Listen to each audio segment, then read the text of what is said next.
now, but we still could see some in the lower areas as well as we continue to move through the rest of the day today. So again, right now is probably our best shot of showers and storms through about, let's say, 6 o'clock, and then we'll start to taper off a little bit for this evening. Then I think after midnight especially will be quiet. The River Valley, a few cells could kind of hang out after 6 o'clock through about midnight, and then I think after midnight things will die down for us. The one thing we'll have to note is that today is just the start of a few days ahead where we'll see some rain chances, especially Wednesday through Friday, and then it even hangs on a little bit for the weekend as well. So we'll talk about those rain chances and the timeline when we expect this rainfall coming up in your full forecast. Lauren. All right, Danny, thanks. Now we're continuing coverage of the murders at Devil's Den State Park. A judge today says with no trial date set, it's too early to decide on several of the motions filed by Andrew McGann's attorneys. McGann is the man accused of killing Clinton and Kristen Brink last summer. 5 News reporter Claire Everbach shares what was discussed in the courtroom today.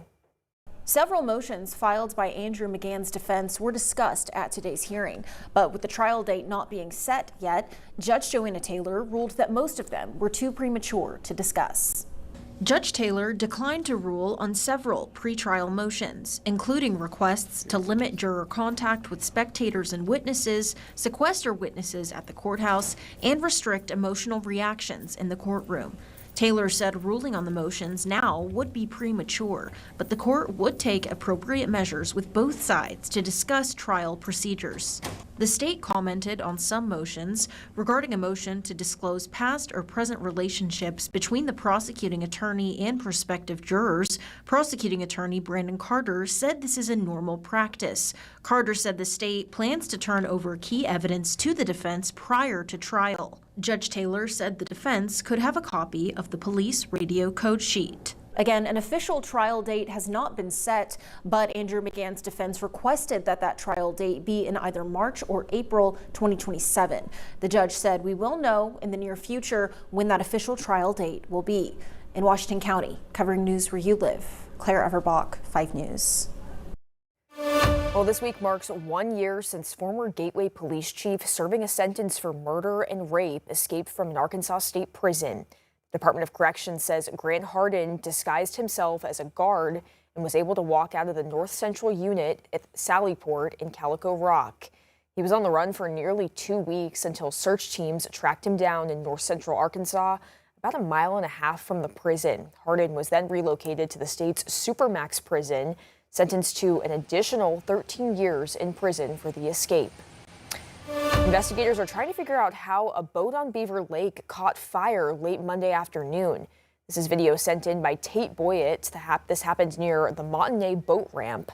Several agencies responded, including Hickory Creek Fire Department, Rocky Branch, and Beaver Lake Fire. We're going to keep you updated as any new details come into our newsroom on this. A Man's work study also found that nearly half of all drownings happened on the weekend.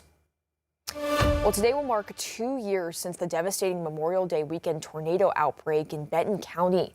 The tornadoes touched down in the early morning hours. People across Rogers, Bentonville, and other nearby communities were left for days without power. Debris cleanup lasted months, and recovery and rebuilding efforts continue to this day.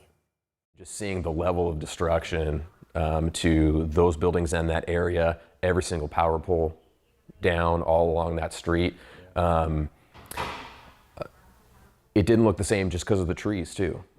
You know, because I mean, the city of Rogers, one of the things I've always loved about it is just the amount of coverage of the trees.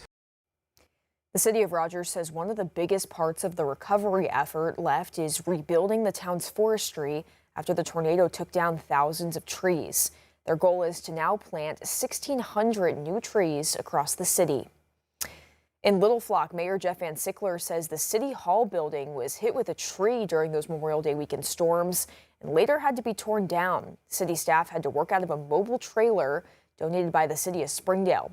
The mayor spoke with us in an episode of Town Hall Talks about how the city is moving forward. Reconstruction process of what we're calling our city campus is underway. We're looking to have it done by mid-November. Considerably more space for us, essentially, obviously, than what we had before, but definitely bigger than the mobile building. Mm-hmm. He says the campus will house the administrative and court services as well as the police force. Well, today the Fort Smith Board of Directors will discuss a possible wastewater agreement with the city of Arcoma.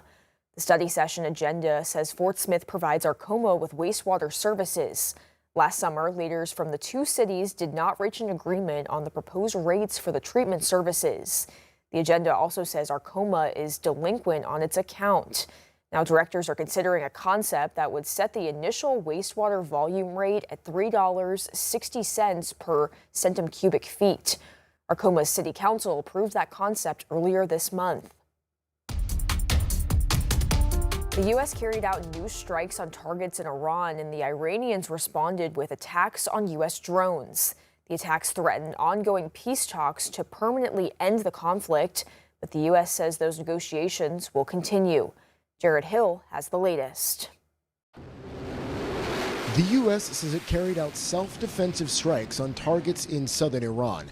CENTCOM, in a statement to CBS News, said targets included missile launch sites and Iranian boats attempting to emplace mines. U.S. Central Command continues to defend our forces while using restraint during the ongoing ceasefire. Iran called the attack a violation of the ceasefire and said it shot down an American drone in response and threatened to retaliate further.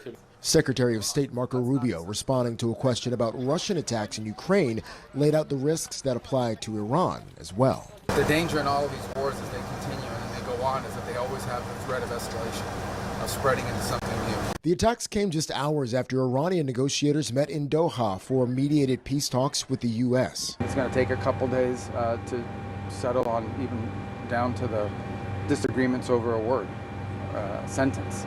So we'll have to work through that. If there's going to be a deal, we're going to have to work through that. But this is, it's either going to be a good deal or there isn't going to be one. Global oil prices rose again following news of the strikes. Jared Hill, CBS News, New York.